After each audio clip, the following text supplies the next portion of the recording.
आंबेनळी घाट आणि काळ रात्र, निसर्गाचं सौंदर्य. पण आज इथे घडलं काहीतरी असं ज्याने होत्याचं नव्हतं झालं. साताऱ्यातील आसगावचे काही तरुण हसत खेळत कोकणात फिरायला गेले. दापोली, हरणे या सर्व ठिकाणी फिरले, आठवणी गोळा करून परतीच्या प्रवासाला निघाले.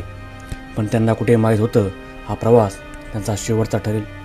रात्रीचा अंधार, आंबेनळी घाटातील एक तीव्र वळण आणि अचानक चालकाचं गाडीवरील नियंत्रण सुटलं.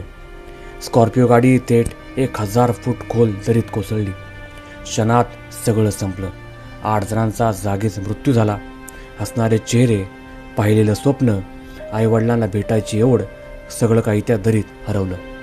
मध्यरात्रीपासून सुरू झालेलं बचावकार्य, पोलीस, ट्रेकर्स, रेस्क्यू टीम, प्रत्येक जण त्यांना काढण्यासाठी झटतोय. पण त्या अंधाऱ्या दरीतून मृतदेह बाहेर काढणं खूप कठीण ठरतंय. हा घाट नवीन नाही, इथे अपघाताचं सावट कायमच आहे. 2018मध्येही याच घाटाने 33 जणांचा जीव घेतला होता. अरुंद रस्ते, तुटलेले बॅरिकेड्स आणि अपुरी सुरक्षा. प्रश्न आजही तसाच आहे. अँकर, घरात वाट पाहणारे आईवडील, मित्र, नातेवाईक, सगळ्यांच्या आयुष्यात आज एक मोठी पोकळी निर्माण झाली आहे. आंबेनळी घाटात पुन्हा एकदा होत्याचं नव्हतं झालं.